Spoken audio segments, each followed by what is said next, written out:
Mesdames et messieurs, bienvenue dans cette émission des piliers du bénévolat pornevois. Mon nom est Danick Julien. Aujourd'hui, nous avons avec nous M. Jean-Noël Lortie, un bénévole bien impliqué dans le secteur de Donnacona. Oui. Monsieur Lortie, bonjour. Merci, bonjour. Bienvenue en studio. Ça me fait plaisir. Merci d'être là. Avant d'entamer les questions avec vous et l'entrevue, je veux parler à nos téléspectateurs pour leur expliquer quel est le concept de cette émission. En fait, pour ceux et celles qui nous suivent depuis les dernières semaines, vous le savez un peu, c'est une série de 10 épisodes que j'anime où on parle à 10 personnes qui sont bien impliquées dans le bénévolat pornevois. Donc, ce qui est voulu, c'est de connaître leur parcours et de cette façon-là, on a 3 thématiques à aborder. Au départ, qu'est-ce qui les a poussés à s'intégrer dans le monde communautaire, donc les premières implications. Ensuite, des expériences qui ont été vécues dans ces implications-là. On veut savoir les bons moments, et ici que peut-être des moments un peu plus difficiles, s'il y en a, il n'y en a pas tout le temps. Et finalement, la suite des choses pour le bénévolat, je veux parler avec nos invités, savoir comment ils voient ça avec les nouvelles générations, l'aide communautaire. Donc, c'est ce qu'on va discuter ensemble aujourd'hui, Monsieur Lortie. Parfait. Pour vous présenter à notre public, pouvez-vous nous dire un peu là, votre parcours là, jusqu'à votre première implication là, dans le monde du bénévolat? Si on parle de mon premier parcours, j'avais 16 ans, j'ai commencé à travailler dans une épicerie. OK. Je faisais la livraison, j'avais pas mon permis de conduire, mais par contre, le propriétaire avait décidé de m'emmener à Québec pour que je passe mon permis de conduire pour être capable de faire la livraison. C'est une anecdote, mais je vais vous la conter quand même. OK. On est arrivé à Québec, embarque sur le chemin pour passer mon permis. Une bad luck qui est arrivée, j'ai pas réussi à passer. Fait que le propriétaire me ramène chez moi à Donnacona, en s'en revenant. Il dit, faites-vous-en pas avec ça. Il dit, demain matin, il dit, on va aller à Trois-Rivières. Il dit, je connais la personne qui s'occupe des permis de conduire. Puis il dit, probablement que ça va passer. Vous avez fait 2 tests, là. Ouais. Fait que le lendemain, je suis allé à Trois-Rivières, j'ai passé mon test. Fait que à 17 ans, j'avais mon permis de conduire. OK. Je travaillais dans une épicerie, fait de la livraison. Donc, vous avez commencé comme ça. Ouais. Après ça, bon, je sais que vous me disiez, avant qu'on commence l'entrevue, vous avez travaillé également là, dans le monde des assurances. Oui, j'ai travaillé pour une compagnie d'assurance Prudentielle d'Amérique. Oui. Après ça, avant ça, j'ai travaillé comme sacristain à Donnacona. C'était mon père qui était sacristain à Donnacona. C'est moi qui l'ai remplacé. Puis après ça, j'ai eu une invitation pour être travailler dans une compagnie d'assurance. Juste une autre anecdote, parce que la compagnie d'assurance m'offrait le double salaire que je gagnais comme sacristain. OK. Fait que j'ai demandé au curé s'il pouvait me donner le salaire que la Prudentielle d'Amérique me donnait. Fait que ça n'a pas fonctionné. C'était difficile à ce moment-là. Ouais, fait que j'ai travaillé une dizaine d'années dans les compagnies d'assurance. Après ça, je me suis acheté une épicerie. OK. Puis dans l'épicerie, ben j'aimais ça. Moi, les gens, je vais vous donner juste un petit exemple. Avec mes employés, le vendredi soir, quand on fermait à 9 h, on fermait les lumières, puis on s'assisait dans l'allée, puis on prenait une petite bière de récompense pour la semaine. OK. Avec les employés. Fait que tout le monde aimait bien ça. Donc, travailler dans le public, puis Ouais. être au travers du public, c'est quelque chose que vous avez beaucoup Exactement. aimé. J'ai quasiment toujours fait ça. J'ai jamais travaillé pour une compagnie, à part de la compagnie de Prudentielle d'Amérique. Ouais. Après ça, quand ma femme est décédée en 96, j'ai vendu mon épicerie, puis c'était un salon funéraire Ouais. qui a acheté mon épicerie. Puis, chose qu'on peut parler encore, puis je peux vous le dire, c'est ma femme qui a été exposée la première là. OK. Ouais. Fait qu'après ça, j'ai travaillé pour cette compagnie d'assurance qui s'appelle la Rive-Nord. Puis j'ai travaillé 6-7 ans, puis là, je me suis en allé au Halo. J'avais eu des informations comme de quoi qu'ils voulaient avoir des bénévoles faire du transport pour le Halo. Fait en 2005 à peu près, que je serais rentré au Halo, faire du transport pour des personnes qui ont le besoin. Fait que ça ferait à peu près 18-19 ans que je travaille pour eux autres, puis j'aime encore ça. Vous travaillez, mais en fait, c'est à titre de bénévole. Là. Exactement, oui. Oui, c'est Moi, ça. c'est bénévole. Et justement, il y a un lien à faire avec votre premier emploi, dans le sens que vous faisiez du transport au Oui. départ, et là, vous transportez des gens vers les soins de santé. Exactement. C'est ça votre... On transporte des gens vers les soins de santé, on transporte des gens qui vont voir des parents dans leur famille qui ont, mettons, une dame, son mari est dans un centre CHSLD. puis elle reste en loyer, puis elle n'a pas de conduite, elle est rendue à 80 passés. Fait que là, à l'eau, on peut faire ça, aller l'amener au CHSLD, puis elle reste là, puis dans le temps, nous autres, on fait d'autres transports locaux. Puis quand elle a terminé, elle nous appelle, puis on va la chercher, puis on la reconduit chez eux. Monsieur Lortie, on va parler plus en détail du halo, mais je sais que ce n'est pas votre première implication. Vous avez été avec la Saint-Vincent-de-Paul de Donnacona également à Bonbout. Exactement. Ça, c'est votre première vraie implication bénévole. Oui, c'est notre bonheur. Oui. On travaillait pour les pauvres. On ramassait des articles. On faisait les magasins qui avaient des articles de trop. Ouais. On ramassait ça. On ramassait des fois, il y a des personnes qui nous donnaient du linge aussi. Puis on allait travailler chez eux. Des fois, il y avait besoin de personnes pour les aider à faire à manger ou bien faire des transports dans leur maison, ainsi de suite. Puis on faisait ça assez régulièrement. Fait que ça occupait. C'est une belle chose ça, pour nous occuper. Mais j'ai jamais arrêté de travailler dans ma vie personnelle en rapport avec le bénévolat que je faisais. OK. Fait que j'ai toujours travaillé dans le bénévolat depuis... Je voudrais vous dire à peu près depuis 64. Oui. Autrement dit, j'ai commencé mon bénévolat en 64, puis on est rendu en 2024. Donc, on peut faire le calcul. On est dans 60 ans de bénévolat. Exactement, oui. Donc, vous êtes un des bénévoles les plus impliqués de votre secteur. Oui. Et moi, une question que je me pose, qu'est-ce qui vous a poussé au départ, là? Il y a 60 ans, vous dire « je veux aider les gens ». J'aime le public. OK. J'ai toujours aimé le public. Puis mon père, dans le temps qu'il était sacristain, il était organisé, puis il travaillait avec le public en même temps. Fait que j'étais avec lui, puis je travaillais dans le public. C'est ce qui m'a aimé, puis c'est ce que j'ai jamais regretté. J'ai toujours aimé ça, puis j'ai jamais pensé une fois de dire « oh, je vais lâcher ». OK. Non, j'aime trop ça. C'était déjà ancré dans votre système. Ouais. Puis là, je conduis encore aller jusqu'à temps qu'il m'enlève mon permis de conduire. On va le souhaiter que ça sera pas, ça sera pas le cas. Non, il ne faudra pas. Ou que je tombe malade moi-même. Vous avez donc été bénévole pour la Saint-Vincent-de-Paul, 15 ans à peu près que vous me disiez. Ensuite, vous êtes un chevalier de colon. Vous avez été avec le chevalier de colon pendant un bon bout aussi. Oui, ça fait 50 ans que je suis chevalier de colon. Et puis, cette implication-là, résumer 50 ans, ça doit être difficile. C'est assez difficile, mais les chevaliers de colon, on a toujours une assemblée une fois par mois. Puis on aide le public en même temps. On fait des affaires, il y a des activités à faire, on y va bénévolement. Il y a, comment je vous dirais ça, des ventes, des fois, des ventes sur le trottoir. Oui. On va les aider. Ou on ramasse des affaires, puis nous autres mêmes, on fait une vente sur le trottoir pour ramasser de l'argent qu'on donne justement à la Saint-Vincent-de-Paul, puis à d'autres œuvres de charité qui ont besoin. L'argent qu'on ramasse n'est jamais pour nous autres, elle est toujours distribuée à la fin de l'année. Fait qu'on n'a pas besoin, on la garde. Tout ce qu'on a à faire, d'abord la bâtisse qu'on a est à nous autres. Fait qu'on paye nos taxes, puis des affaires-là, puis d'autres choses. L'argent disparaît. OK. Oui, c'est ça qu'on fait. Donc, c'est des levées de fonds là, pour les autres. Oui, c'est ça, oui. Oui. Oui, puis on est 280 membres à Donnacona. Ah, c'est un conseil qui... Encore dans le chevalier de colon, oui. Ouais. Disons pas qu'ils sont tous officiellement quittes à participer, mais ils sont encore membres, là, puis ils payent leur carte de membre à tous les ans. Donc, vous avez un bon groupe actif, 50 ans au travers des chevaliers de colon. Oui.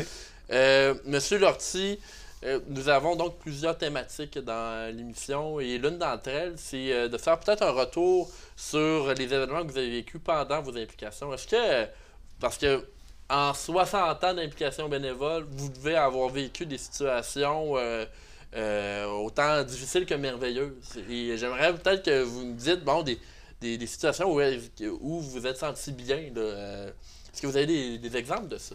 Bien, aider les gens, c'est toujours une affaire qu'on est bien pour nous autres. Quand on finit notre journée, on est toujours satisfait de notre journée qu'on a passée parce qu'on a aidé les autres. Mm-hmm. Puis deuxièmement, il arrive peut-être des activités, des affaires de moins un peu, comme j'ai eu 2, 3 exemples dans le temps que j'étais sacristain de Donnacona, des personnes qui ont perdu connaissance. Oui. Dans l'Église. La santé. Fait que c'est assez... même s'il y a d'autres personnes alentour, des fois, ils veulent pas s'avancer contre ça, ils ne savent pas quoi faire. Fait que nous autres, on était habitués à ça. Fait qu'on s'impliquait là-dedans. Après ça, placer le monde à la messe le dimanche, parce qu'il y en a qui voulaient rester debout en arrière. Puis notre curé, on avait un bon curé dans ce temps-là qui disait, il reste encore des places en avant. Si vous n'êtes pas intéressé à venir vous asseoir, vous pouvez sortir. Mais aujourd'hui, dans les églises, il y a toujours de la place. Oui, c'est plus comme ça. Ça a changé. Ah non, mais moi, je suis encore là.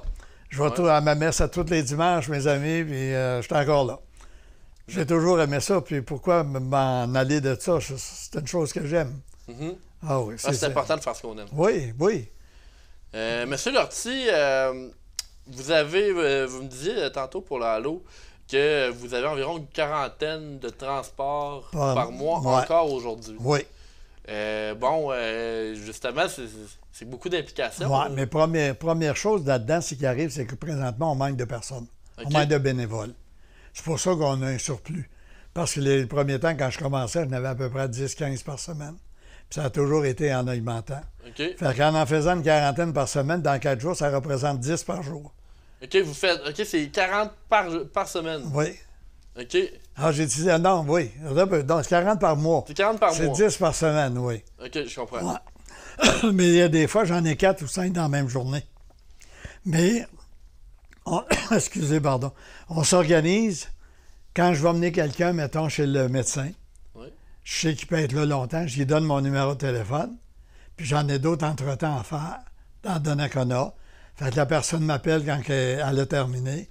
Je lui ai dit, dans 3 ou 4 minutes, je vais être cherché, je vais être reconduit chez vous. OK. Puis le monde sont toujours heureux là-dedans. Oui. Puis il y a des fois que ça prend des chaises roulantes. Fait qu'il faut les aider. Puis je ne la compterai pas. J'ai une bad luck qui est arrivée il n'y a pas longtemps, mais je ne peux pas faire peur aux gens. C'est une madame qui était avec une chaise roulante. Puis quand elle est venue pour rentrer quelque part, il a fallu que je sois en avant pour lui ouvrir la porte. À partir du reculon, puis elle a tombé. OK. Mais elle ne s'est rien fait. Okay. Mais la surprise que j'avais, là, quand je l'ai vu partir, là. Puis une autre anecdote d'une personne que j'ai embarquée. Elle embarque avec moi, elle s'en allait à Cap-Santé, puis elle avait une marchette, elle aussi. J'embarque la marchette, puis elle s'assied à côté de moi, puis elle me regarde, elle dit... Monsieur Lortie, elle dit, c'est de l'air jeune, elle dit, quel âge j'avais? Ben, j'ai 80. Ben, elle dit, j'ai juste 24 ans de plus que vous. Elle avait 104 ans. Puis elle allait voir quelqu'un dans un autre CHLD qui avait à Cap-Santé. Non, mais c'est son médecin qu'elle allait voir. OK. Fait que c'est toutes des belles affaires qui nous arrivent comme ça. Puis même les personnes âgées qui n'ont pas d'auto, on peut les permettre d'aller faire le marché. Oui. Donc, vous les aidez également. Je vous invite, là, si vous voulez, prendre un verre d'eau. Monsieur Lortie, vous êtes bénévole bien impliqué au sein du Halo. Le Halo Entraide communautaire, évidemment, on connaît le service dont vous nous parlez. Est-ce que c'est votre véhicule? Oui, c'est mon véhicule. OK. Oui. Il doit être adapté pour... Il nous paye le gaz. Oui. On peut appeler. C'est la personne qu'on transporte qui paye ça, mais c'est minime à côté d'un taxi. C'est ça. Ouais. Puis là, vous, j'imagine que votre véhicule est adapté pour les chaises roulantes et tout? Oui. Bien, pas la chaise roulante complète. OK. Eux autres, ça prend quasiment une ambulance pour les transporter. Ouais. Mais les marchettes ordinaires, là, j'ai un VUS, j'embarque comme il faut en arrière, puis on transporte les gens. Donc, 18 ans à transporter les gens. Je pense que la question, en vous la posant, j'y réponds un peu. Qu'est-ce qui a fait que vous avez poursuivi aussi longtemps avec le Halo? Je pense que s'il n'y avait pas de plaisir et de satisfaction personnelle, vous ne le feriez pas. Non. C'est ça. Puis on a l'avantage que, si on parle du côté personnel, que ma conjointe a besoin de moi pour aller faire un quelque part, mais là, on ne cancelle pas, mais on lui dit cet après-midi, je peux pas. Oui. Puis ils trouvent d'autres bénévoles. Puis, ils sont capables d'être malléables. Oui. Et là, vous me disiez, il y a justement un manque d'effectifs. Oui. Dans toutes les choses qu'il y a au Halo, pour le transport, l'aide à domicile, qu'est-ce qui se fait à part de ça? Ils peuvent aller faire des travaux à l'intérieur des maisons, puis ainsi de suite. Fait qu'il lui manque du monde, puis ça sera fun s'il y a des gens qui ne savent pas quoi faire présentement, qui sont à leur retraite, ou même qui sont plus jeunes, puis arrêtent de l'espace dans la semaine, de communiquer avec le Allo, puis d'aller faire des transports, puis comme je vous dis, on répond non quand on ne peut pas y aller, tout simplement. Mais dites-moi, selon vous, en quoi c'est important d'avoir un organisme comme le Allo qui est capable de venir en soutien à la population? Ça prend ça. Il faut absolument qu'il y ait quelque chose à part. Ça s'étend de plus en plus, ces affaires-là. Puis il y a des gens qui sont assez pauvres, qui n'ont pas les moyens de te payer un transport public ou je vais dire un taxi. Je ne veux pas parler contre les taxis parce qu'ils font très bien la job. J'ai un de mes amis qui est chauffeur de taxi en plus, puis il me connaît bien bien. Mais on s'accorde très bien. Puis tu sais, tu jases avec les gens, puis tu arrives à l'épicerie, tu vas y aider à débarquer. La personne, tu vas y aider à débarquer, elle va revenir avec son panier, tu vas débarquer, tu vas embarquer son épicerie dans ton auto, tu vas la reconduire à la maison, tu rentres son épicerie à la maison. Tu fais toutes ces affaires-là. Fait que les gens, ils n'ont pas à être inquiets à savoir, va-t-il être capable de faire ci ou ça? C'est nous autres qui le fait. Oui. Ah oui, mais puis j'aime ça. J'ai toujours travaillé dans la vie avec les gens, moi, puis j'aime ça.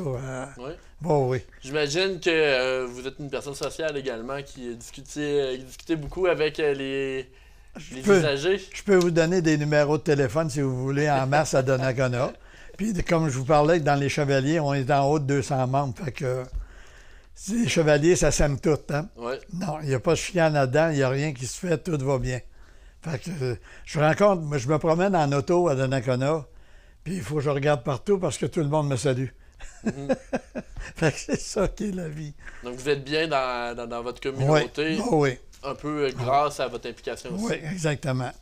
Là, vous me dites que vous m'avez dit tout à l'heure, puis j'ai une question qui m'est venue en tête. Vous m'avez dit, bon, j'ai déjà fait une journée à 4-5 transport. Oui. Est-ce que vous avez eu une journée qui est encore plus que ça, la journée la plus intense? Non, c'est à peu près ça. C'est pas mal ça. Ouais. Okay. Ça commence, on a les premiers des fois là, à 8 h le matin, puis en principe, ça arrête à 4 h d'après-midi à peu près. OK. Fait que si vous voyez, mettez des voyages dans Donnacona, là, des fois, c'est pas dur d'en faire 10 par jour. Ça. Vous n'avez pas le voyage à Québec, là? J'y vais à Québec, mais je vais juste dans les premiers hôpitaux, comme l'hôpital Laval, Saint-Sacrement. Ouais. Parce que rendu à mon âge, aller jusqu'à l'Hôtel-Dieu puis l'Enfant Jésus, là, c'est trop pour moi. C'est assez compliqué. Puis il y en a des jeunes qui font du transport aussi, qui sont plus jeunes que moi. Puis eux autres, ça les intéresse et ils y vont. Même j'en ai un qui voyageait à Montréal. Je ne sais pas s'il a terminé, là. Il faisait des voyages à Montréal une fois par semaine. Montréal, OK. Pour le Halo. Ah oui. Donc ça prend. Puis là, ce que vous dites, c'est que ça prend des gens pour le Halo. Exactement, oui. On a besoin de ça. Oui. Puis c'est justement dans notre thématique numéro 3, la suite des choses. Puis on va parler du Halo, la suite des choses pour le Halo. Comment vous voyez l'implication bénévole? Vous dites qu'il y en a moins.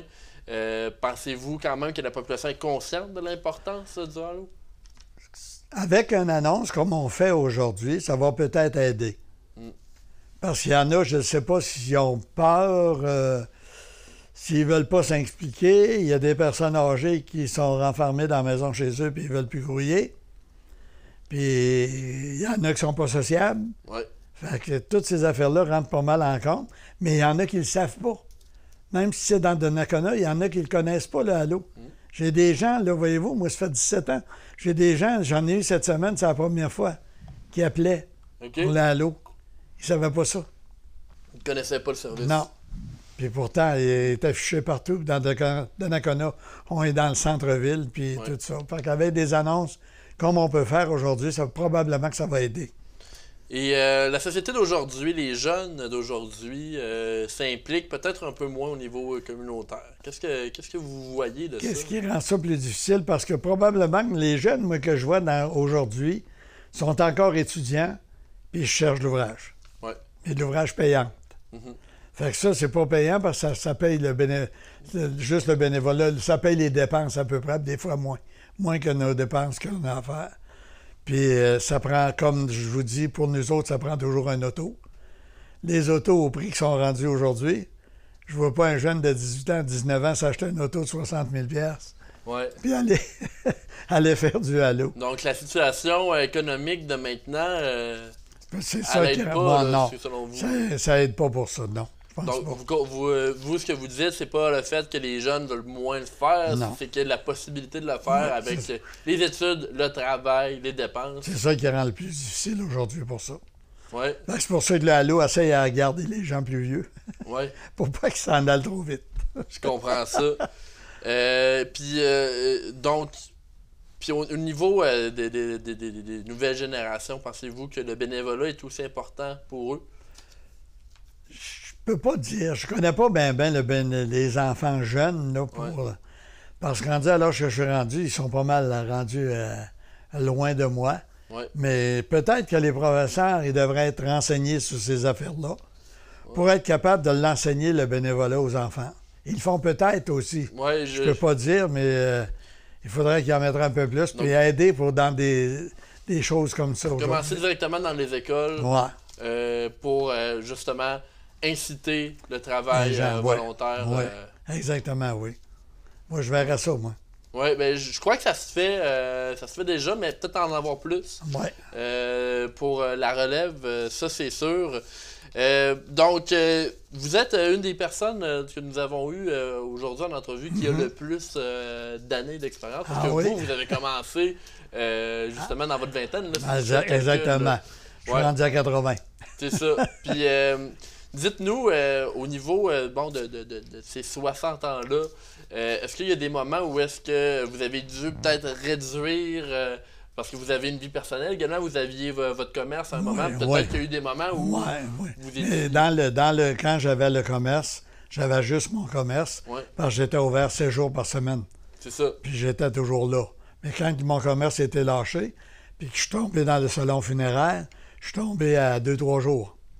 Fait que là, je cherchais d'autres choses pour me rendre utile à quelque part. Fait que je suis tombé dans le halo. Puis quand j'avais de quoi faire une erreur, le halo t'a mis de côté, puis ainsi de suite. Le halo, pour moi, c'était pas la première chose importante, mais quand j'étais libre, c'était la première chose importante. Oui. Oui. Donc, de ce que je comprends, vous êtes le genre de personne qui doit toujours être occupée aussi. Oui. Oui. Donc, comme ça, puis vous êtes en forme, vous poursuivez justement. Je viens justement d'aller voir mon docteur à l'hôpital l'autre jour aujourd'hui. Oui. J'ai eu une opération, puis il voulait avoir les résultats, puis ça va bien. Bon, ben, on est content de l'apprendre. Oui. Et je crois que les gens de Nakona sont contents également de vous avoir. Le Halo est content de vous avoir. Et des gens comme vous, on a besoin d'en avoir dans le bénévolat. Bon, ben, je vous remercie d'avoir été des nôtres. Est-ce que, parce qu'il nous reste encore un peu de temps là, avant la fin de cette émission, avez-vous des anecdotes ou des moments où est-ce que vous vous êtes dit « Wow, je suis content de donner de mon temps. Bien, si on parle du halo, parlons du halo. Quand vous allez reconduire, mettons, comme je vous parlais, d'une personne qui reste dans un loyer, qui est personne âgée, puis que son mari, quand on une dame, son mari est au CHSLD, puis je retourne la chercher, puis elle a les yeux en pleurs, là. Ouais. Comme de quoi qu'elle trouvait que son mari faiblissait, puis s'en allait. Puis moi, je suis là pour la réconforter. Je la retourne là chez eux. Puis quand on arrivait à la maison, chez elle, elle a dit « Merci beaucoup, M. Lortie.